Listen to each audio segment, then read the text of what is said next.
அனைவருக்கும் வல்ல சண்முகத்தின் அன்பு வணக்கம். ஔவையார் ஒரு முக்கியமான கருத்தை நமக்கு சொல்லி கொடுக்குறாங்கங்க. எளியாரை ஒரு நாளும் பகைக்காதே. பாருங்கள், வாழ்க்கை ஸ்மூத்தாக போகணும், நல்ல முறையில் நம்ம வாழ்ந்து ஊர்லேயும் சரி, வீட்டிலையும் சரி, அக்கம் பக்கத்துலேயும் சரி, நல்ல பேர் புகழோடு இருக்கணும் அப்படின்னா ஏழை எளிய மக்கள் இருக்காங்கல்ல, அவங்கள பகைச்சிக்கக்கூடாது. ஏழை எளிய மக்களை பகைச்சிக்கிட்டா அவங்கள்ட்ட இருக்கிற அந்த தன்மானம் ஒன்று தான்.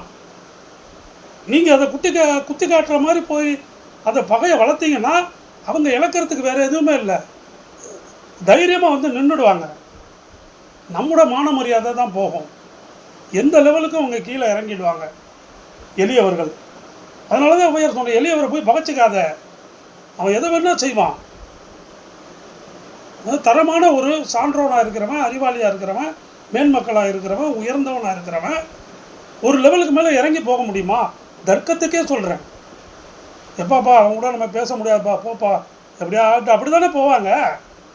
அப்போ எளியாருங்கிறது அவன் அவன் அந்த அந்த கீழ்மட்டத்தில் தான் இருக்கான். அதுக்கு மேலே நீங்கள் அவனை அமுக்க முடியாது. எந்திரிச்சிருவான், என்ன வேணால் செய்வான். அந்த ஆபத்து வந்து நமக்கு தான் பெரிய ஆபத்தாக போயிடும். ஆகையினால ஔவையார் சொல்லியிருக்காங்க, எளியாரை எப்போவுமே பகைச்சிக்காதீங்க, ஒருபோதும் பகைச்சிக்காதீங்க. ஏன்னா அது நல்லதில்லை. ஏன் பகைச்சிக்கணும்? ஒன்று பகை ஏற்படக்கூடிய சூழ்நிலை வந்துச்சுன்னா சமரசமாக போயிடணும். மேக்சிமம் பகை இல்லாத அளவுக்கு பார்த்துக்கணும்.